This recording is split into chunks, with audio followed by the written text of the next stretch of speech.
Hello students, welcome to SS education.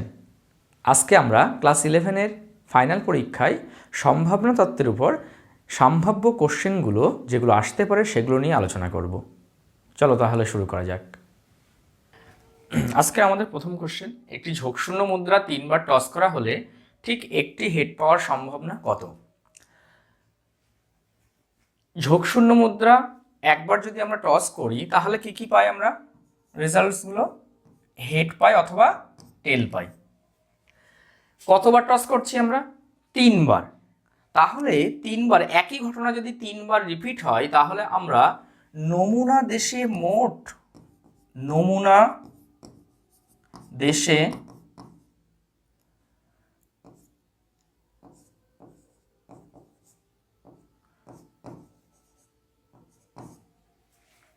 মোট outcomes কত হবে? 2 to the power 3। 2 to the power 3 কেন? কারণ একটা যখন আমরা ঝোঁকশূন্য মুদ্রা টস করব তখন সেখানে রেজাল্ট পাবো আমরা হেড অথবা টেল। 3টে যেহেতু আমরা টস করছি তাহলে পাবো 2 টু দ্য পাওয়ার 3, অর্থাৎ 2 ইন্টু 2 ইন্টু 2। সুতরাং মোট হচ্ছে আমাদের কটা? 8টি। এখন আমাদের বলছে ঠিক একটি হেড পাওয়ার সম্ভাবনা কত? একটি হেড পাওয়ার সম্ভাবনা কত? তাহলে একটি হেড, এই যে 8টা আউটকামস এসছে, অর্থাৎ 3টে ঝোঁকশূন্য মুদ্রার জন্য প্রথম কয়েনে একটা, দ্বিতীয় কয়েন বা মুদ্রার জন্য একটা, বা তৃতীয় মুদ্রার জন্য একটা করে, অর্থাৎ এক একটা যে রেজাল্টস পাবো সেখানে আমরা অর্ডার ট্রিপলেট আকারে পাবো, XYZ আকারে। সেই যে 8টা রেজাল্টসটা লেখার খুব সহজ একটা পদ্ধতি আছে, সেই পদ্ধতিটা আমরা শিখে নেই। প্রথমে এই যে মোট নমুনা দেশে 8টা বিন্দু আছে, এই 8-এর অর্ধেকটা আমরা দেখে নেব। আমি একটু পরপর লিখছি। 8-এর অর্ধেকটা হচ্ছে 4, তারপরে আবার 4-এর অর্ধেক হচ্ছে 2, 2-এর অর্ধেক হচ্ছে 1। এইটা হচ্ছে আমাদের একটু মাথায় রাখতে হবে। তাহলে এই সিকোয়েন্সটা যদি আমরা পেয়ে যাই তাহলে আমাদের যে 8টা বিন্দু আছে সেই 8টা বিন্দু লিখতে আমাদের খুবই সহজ হবে। তা কিভাবে লিখব? প্রথমে হচ্ছে আমরা একটু গ্যাপ দিয়ে দিয়ে 4বার একই লাইনে হেড লিখে নেব। হেড হেড হেড হলো 4বার, আর তার ঠিক নিচে টেল টেল টেল। তাহলে 8টা জায়গা আমি তৈরি করে নিলাম। এই 8টা জায়গায় আমরা অর্ডার ট্রিপলেট আকারে রেজাল্টগুলো আসবে, সেইগুলো কিভাবে লিখছি? প্রথমে আবার রিপিট করছি, আমরা 4বার হেড লিখব একটু গ্যাপ দিয়ে দিয়ে, এবং 4বার টেল লিখবো। তাহলে 8টা জায়গা তৈরি হয়ে গেল। এরপরে আসছে 4-এর অর্ধেক হচ্ছে 2। ওই একই সিকোয়েন্স অনুযায়ী পরপর প্রথম রেজাল্টের পাশে হেড, তার দ্বিতীয় পাশে হেড, তৃতীয়র পাশে টেল। যেহেতু 2 ছিল ওই জন্য 2বার হেড 2বার টেল, এই সিকোয়েন্সে আমাদের চলতে থাকবে। তারপরে 2-এর অর্ধেক কত? 1। তাহলে একবার হেড লিখব, একবার টেল লিখব। হেড টেল হেড টেল হেড টেল। তাহলে আমরা দেখতে পাচ্ছি এই যে অর্ডার ট্রিপলেট, অর্থাৎ আমাদের নমুনা দেশে যে 8টা বিন্দু আসার কথা সেই 8টা বিন্দু আমরা পেয়ে গেলাম। এই 8টা বিন্দু যদি আমরা সহজে লিখতে পারি তাহলে আমাদের এই মুদ্রা টস করার উপরে যে কোনো কোশ্চেনের আমরা সলিউশন বা সমাধানটা করতে পারবো। এবার আমরা চলে আসি আমাদের যে কোশ্চেন, সেই কোশ্চেনে ফিরে আসি যে একটি ঝোঁকশূন্য মুদ্রা 3বার টস করা হলে ঠিক একবার হেড পাওয়ার সম্ভাবনা কত? এখন আমরা বলছি যে এই 3বার টস করা হলে ঠিক একটি হেড পাওয়ার যে ঘটনা সেটাকে আমরা ধরে নিচ্ছি। মনে করি ঠিক একটি হেড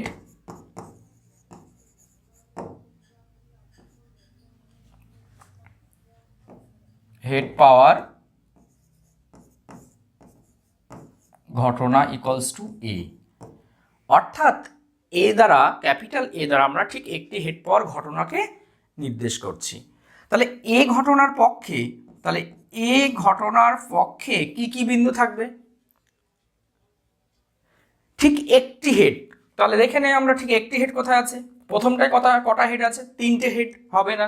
দ্বিতীয়টায় আছে 2টো হেড, এটাও হবে না। তৃতীয়টাতে হেড টেল হেড 2 জায়গায় হেড আছে, সেটাও হবে না। চতুর্থটাতে আমরা পেয়ে যাচ্ছি প্রথমে একটা হেড তারপর 2টো টেল, তাহলে ঠিক একটি হেড পেয়ে গেলাম। পঞ্চমটাতেও হবে না, সিক্সথ বা ষষ্ঠটাতে সেটাও হচ্ছে, একবার হেড আছে। সেভেন্থ যে রেজাল্টটা পাচ্ছি সেটাতেও একবার আছে। তাহলে মোট কটা পেলাম? আর এইটটাতে আমরা দেখতে পাচ্ছি 3বার টেল আছে।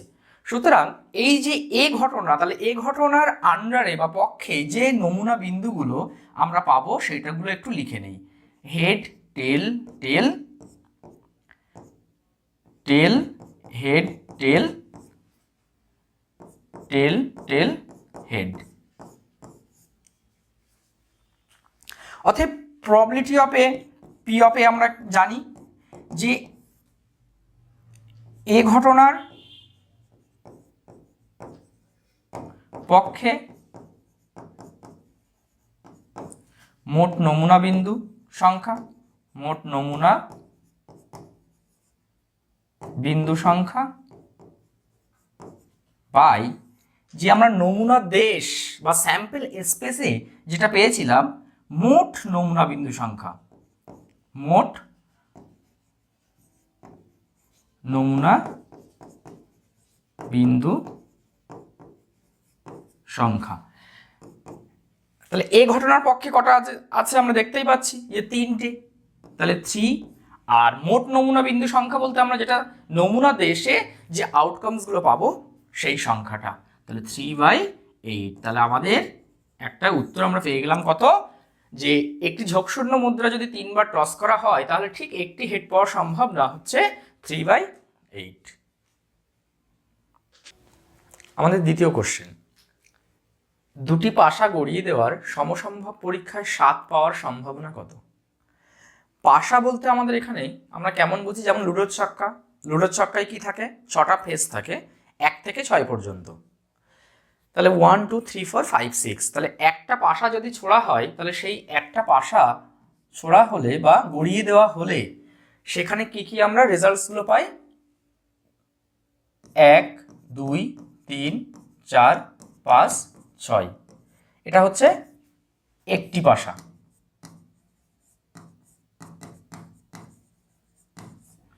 এবার এখানে আমাদের কি আছে, বলছে দুটি পাশা। তাহলে দুটি পাশা যদি আমাদের গড়িয়ে দেওয়া হয় তাহলে কটা হবে মোট রেজাল্টস বা আউটকামস নমুনা দেশে? 6 × 6, কারণ প্রথম এখানে যেটা আসবে অর্ডার পেয়ার আকারে আসবে, কারণ দুটো পাশার জন্যে প্রথম পাশার একটা রেজাল্ট, দ্বিতীয় পাশার একটা রেজাল্ট। তাহলে মোট নমুনা দেশে মোট বিন্দু সংখ্যা আমরা কত জানি, নমুনা দেশে মোট বিন্দুর সংখ্যা, এটাকে আমরা আউটকামস হিসাবে লিখতে পারি। তাহলে দুটো পাশার জন্য 6² তাহলে হয়ে যাবে আমাদের টোটাল 36। তা আমরা অর্ডার পেয়ার আকারে পাবো দুটো পাশার ক্ষেত্রে। এই অর্ডার পেয়ার 36টার রেজাল্টটা লেখা কোনো রকম দরকার নেই, আমরা কিভাবে লিখবো সেইটুকু আমরা জেনে যাব।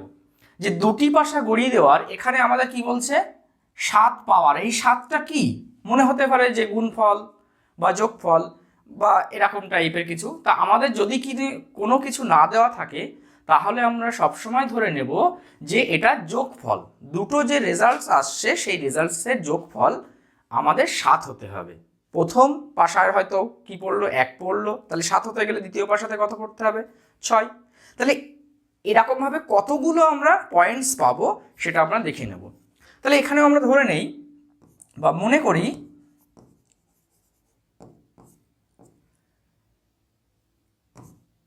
এ হলো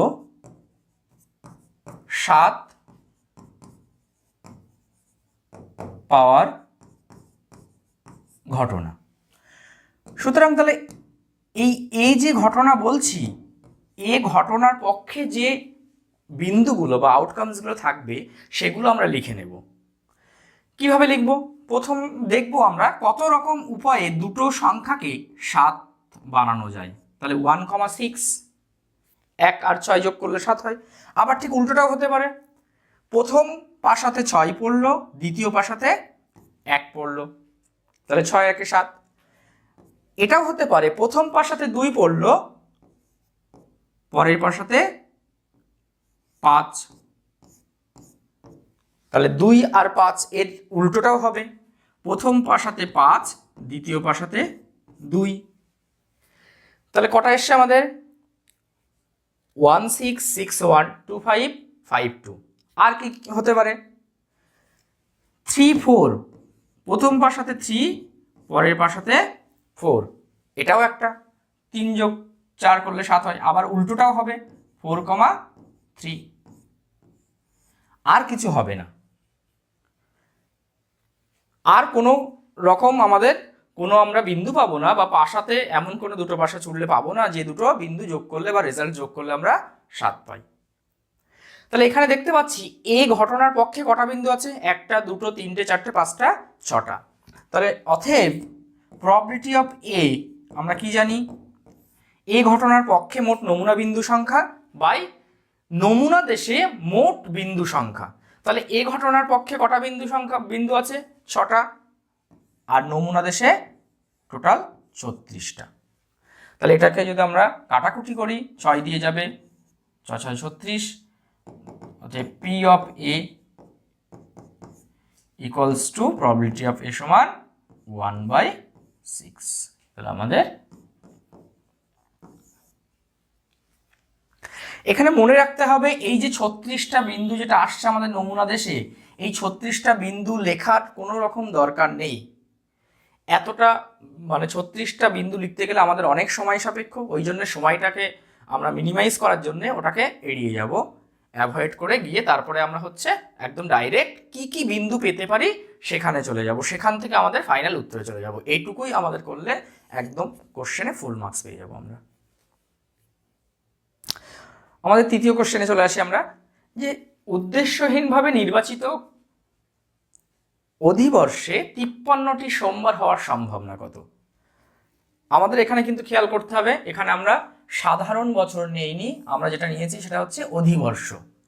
তাহলে সাধারণ যেটা এমনি নর্মাল বছর হয় সেটাতে আমরা মোট দিন সংখ্যা কত থাকে? 365 দিন। অধিবর্ষে কি হয়? একটা দিন আরো যোগ হয়ে যায়। তাহলে অধিবর্ষে মোট দিন সংখ্যা কত হবে আমাদের? 365 প্লাস 1 মানে 366 দিন। তাহলে অধিবর্ষে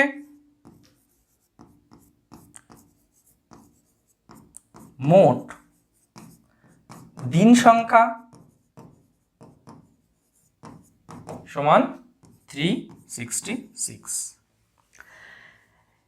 এখানে কোশ্চেন হচ্ছে 53টি সোমবার পাওয়ার বা থাকার সম্ভাবনা কত?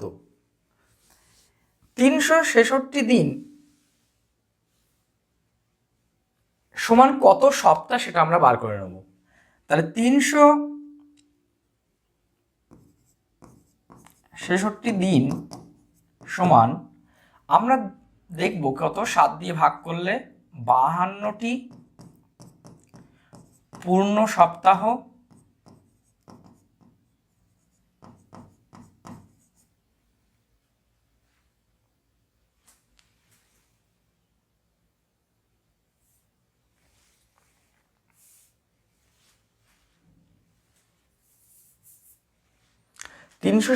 দিন সমান 52টি পূর্ণ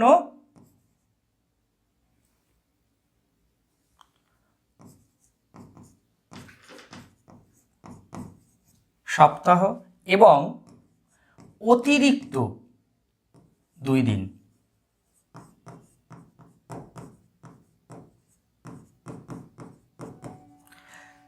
52টি পূর্ণ সপ্তাহ কি করে পাবো আমরা? 366কে যদি আমরা রাফ ওয়ার্কে 7 দিয়ে ভাগ করি, 5 7 35, 1 থাকলো 16, 7 2 14 থাকে 2। তাহলে এই ক্যালকুলেশনটা আমরা রাফ ওয়ার্কে করে নেব যে 52টি পূর্ণ সপ্তাহ এবং অতিরিক্ত 2 দিন। তাহলে 52টি পূর্ণ সপ্তাহ যদি হয় তাহলে প্রত্যেক সপ্তাহে কি সোমবার একদিন করে থাকবেই, কারণ 7 দিনে 7টা ডেজ আমরা যেটা জানি। তাহলে 52টি সপ্তাহে সোমবার থাকবে কি 52টা। তাহলে 52টি পূর্ণ সপ্তাহে 52টি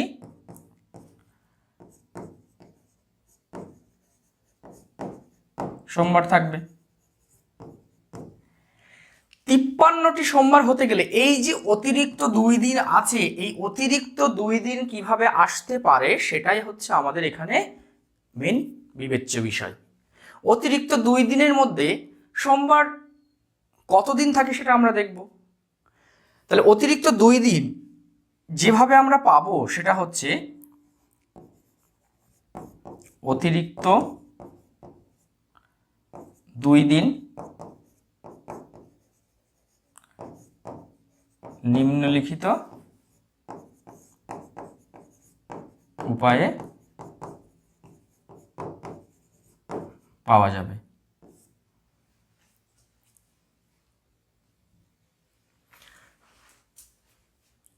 তাহলে প্রথমে আমরা যদি এই যে 2 দিন অতিরিক্ত আছে সেই 2 দিনে প্রথমে আমি রবিবার থেকে শুরু করছি। তাহলে প্রথম দিন যদি রবিবার হয়, পরের দিন কি হবে? সোমবার। এটা একটা রেজাল্ট আসতে পারে। এরপরে যদি যে না রবিবার থেকে শুরু করবো না, আমরা যদি সোমবার থেকেই শুরু হয় অতিরিক্ত 2 দিনের, তাহলে সোমবার,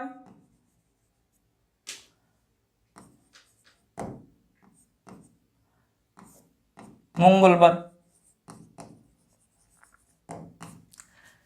এইরকম ভাবে কি মঙ্গলবার হতে পারে,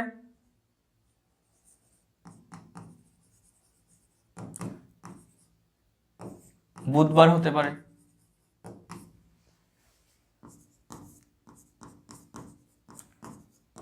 বুধবার যদি শুরু হয় তাহলে বুধবার আর বৃহস্পতিবার হতে পারে,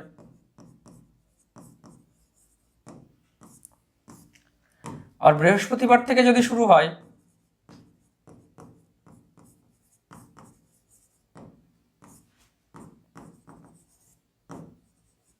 শুক্রবার হতে পারে, শুক্রবার থেকে যদি শুরু হয় তাহলে শনিবারে গিয়ে শেষ হবে, আবার শনিবার আর রবিবার। তাহলে আমরা দেখলাম যে অতিরিক্ত 2 দিন কত রকম ভাবে থাকতে পারে। রবি সোম, সোম মঙ্গল, মঙ্গল বুধ, বুধ বৃহস্পতি, বৃহস্পতি শুক্র, শুক্র শনি, আর শনি রবি। যেখানে শুরু করেছি সেখানে আমরা শেষ করব। তাহলে এরকম কটা পেয়ার আছে আমাদের কাছে? 7টা। সেই 7টার মধ্যে সোমবার কোথায় কোথায় আছে, কটা জায়গায় সোমবার আছে সেইগুলো আমরা একটু দেখে নিই। সোমবার এখানে আছে আর এখানে আছে। তাহলে এই যে টোটাল তখন বিন্দু কটা আছে আমাদের কাছে? 7টা। 7টার মধ্যে সোমবার আছে ক জায়গায়? 2 জায়গায়। তাহলে আমাদের এখানে যে 52টা সোমবার আমরা অলরেডি পেয়ে গেছিলাম 52টা পূর্ণ সপ্তাহে। যে অতিরিক্ত একদিন, সেই অতিরিক্ত একদিন পেলে 53 দিন হয়ে যাবে সোমবারটা। সেই অতিরিক্ত একদিন কিভাবে পাবো সেটাই হচ্ছে আমাদের এখানে কিন্তু সম্ভাবনার মেইন ফান্ডা। এখানে এই যে সম্ভাবনা বার করার মেইন ফান্ডা হচ্ছে যে 7 দিন পেলাম, 7টা পেয়ার পেলাম অতিরিক্ত 2 দিন, সেই 7 দিনের মধ্যে সোমবার যে 2 জায়গায় থাকবে সেই 2 জায়গার সেটা প্রবাবিলিটি অফ এ দ্বারা ডিনোট করছি। সেটা হচ্ছে আমাদের, আমরা প্রবাবিলিটি অফ এ বলছি 2/7। কেন 2/7 বলছি? কারণ সোমবার আমাদের বিবেচ্য বিষয় এখানে 53টা সোমবার পাওয়ার। তাহলে সোমবার আছে 2 জায়গায়, অর্থাৎ ঘটনার পক্ষে আছে 2টো বিন্দু, এবং মোট কটা বিন্দু আছে? 7টা। ওই জন্যে প্রবাবিলিটি অফ এ হচ্ছে 2/7, যেখানে এ হচ্ছে আমাদের 53টি সোমবার পাওয়ার সম্ভাবনা। তাহলে আমাদের কমপ্লিট হয়ে গেল। আমরা এটুকুই যদি লিখে নেই তাহলে আমাদের একদম ফুল মার্কস পেয়ে যাব আমরা। এর সাথে যুক্ত আরেকটি কোশ্চেন, অধিবর্ষ 9 এরকম কোনো বছরে 53টি সোমবার থাকার সম্ভাবনা কত? সেটা আমরা একই রকমভাবেই বার করতে পারবো। অধিবর্ষ যদি না হয় তাহলে আমাদের কি এমনি সাধারণ বছর, তাহলে সাধারণ বছরে মোট দিন সংখ্যা কত থাকে? মোট দিন সংখ্যা থাকে 365। তাহলে 365 দিন যদি দেখি তাহলে আমরা 365টাকে হচ্ছে আমরা 7 দিয়ে যদি ভাগ করি তাহলে আমরা দেখব কি 52 দিলে কত হচ্ছে? 364 একদিন থাকবে। কারণ আমরা যেহেতু আগের পেজে দেখেই নিয়েছি 366কে 7 দিয়ে ভাগ করলে 52টা কমপ্লিট উইকস, মানে 52টা পূর্ণ সপ্তাহ, 2 দিন অতিরিক্ত থাকে। তাহলে এখানে 65 দিন হলে অবশ্যই একটা দিন অতিরিক্ত থাকবে। তাহলে 52টি পূর্ণ সপ্তাহ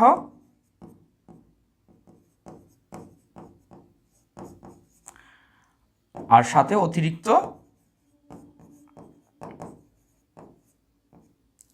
একদিন।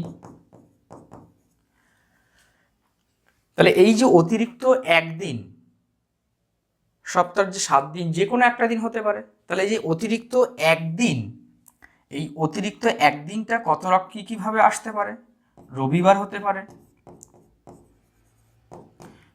সোমবার হতে পারে,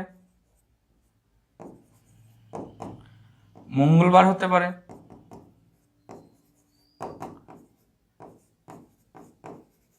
বুধবার হতে পারে,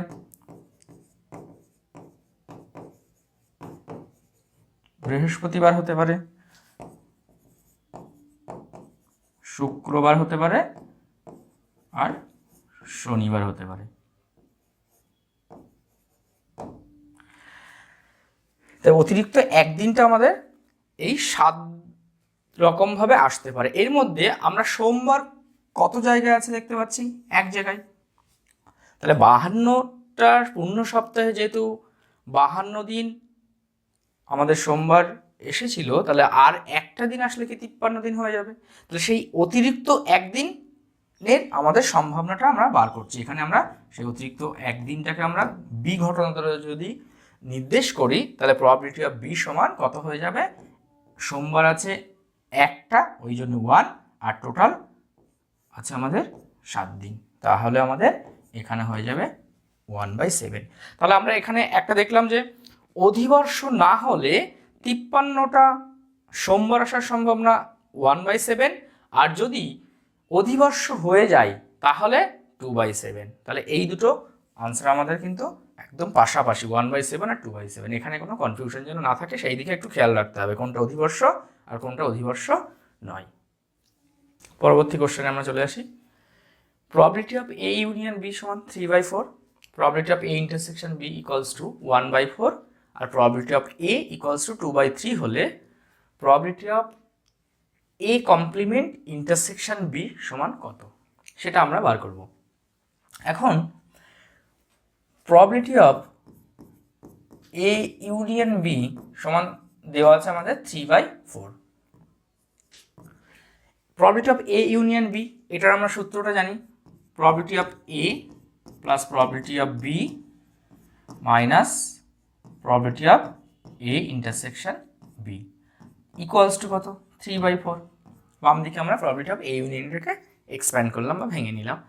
এখন প্রবাবিলিটি অফ এটা দেওয়া আছে আর এ ইন্টারসেকশন বিটা দেওয়া আছে, তাহলে এখানে যদি আমরা বসিয়ে দিই, তাহলে প্রবাবিলিটি অফ এ এর মানটা হচ্ছে 2/3 প্লাস প্রবাবিলিটি অফ বিটা জানি না, তাহলে বিটা আমরা বার করে নিতে পারবো, আর এ ইন্টারসেকশন বিটা হচ্ছে 1/4 ইকুয়ালস টু 3/4। তাহলে প্রবাবিলিটি অফ বি সমান 3/4 প্লাস 1/4 মাইনাস 2/3।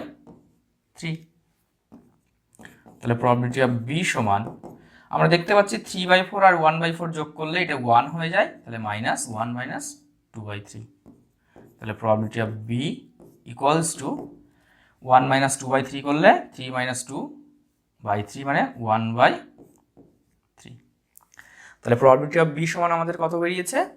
1/3। এবার আমাদের যেটা নির্ণয় করতে বলছে সেটা হচ্ছে আমরা probability of A intersection probability of A complement intersection B,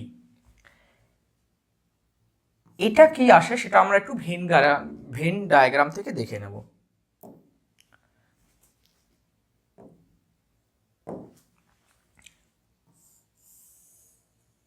Venn diagram থেকে আমরা একটু দেখে নেই, তাহলে আমাদের উত্তর করতে খুব সুবিধা হবে।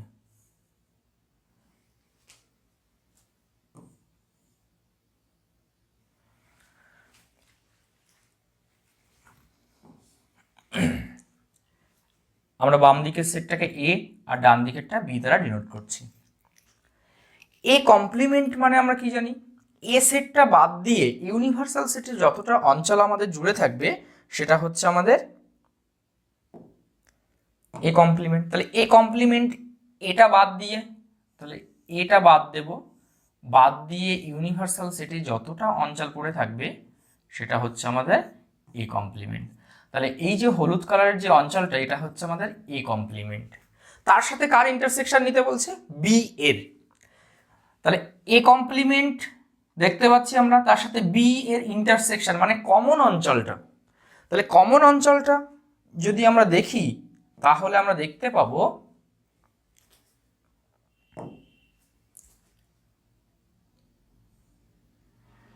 এই পোরশনটা।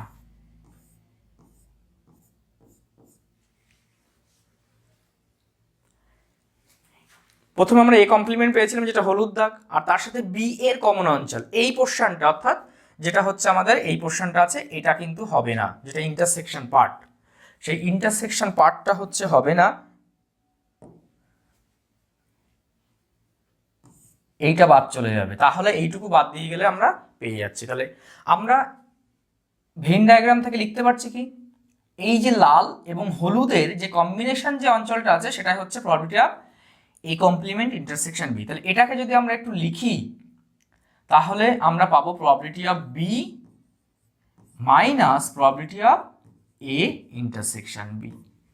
দেখলে বোঝা যাচ্ছে বি মানে এই পুরো অঞ্চলটা আমরা নিয়ে যাচ্ছি, এই সার্কেলটা ডান দিকের, তার থেকে যেহেতু রেড কালারটা কতটুকু যে অঞ্চলটা আছে সেটা হচ্ছে এ ইন্টারসেকশন বাদ দিলে এ ইন্টারসেকশন বি, এটা এই পোর্শনটা বাদ দিলে আমাদের যে হলুদ আর লালের যে কম্বিনেশন অঞ্চলটা আছে সেই কম্বিনেশন অঞ্চলে আমরা প্রবাবিলিটিটা পেয়ে যাব।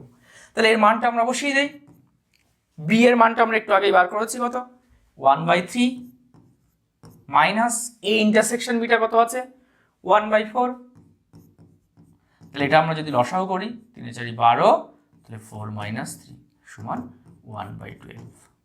তাহলে আমাদের উত্তর হয়ে গেল। এই সমস্ত অঙ্কগুলো আমরা যখনই করব তখন যদি আমরা ভেন ডায়াগ্রামটা ইউজ করে অঙ্কটা করি তাহলে কোনো রকম কনফিউশন থাকবে না। আমাদের সমস্ত কোশ্চেনের উত্তর এখান থেকে আরও হয়তো অন্যরকম কিছু থাকতে পারে, তার উত্তরও আমরা এই ভেন ডায়াগ্রাম থেকে পেয়ে যাব। তাহলে আজকে আমাদের এই পর্বে এই যে কোশ্চেনগুলো আলোচনা করলাম এখানেই শেষ হলো। পরবর্তী পর্বে আমরা সম্ভাবনা তত্ত্বের উপর ক্লাস 11-এর ফাইনাল পরীক্ষায় যে কোশ্চেনগুলো আসবে বাকি কোশ্চেনগুলো আমরা আলোচনা করব। ধন্যবাদ সবাইকে।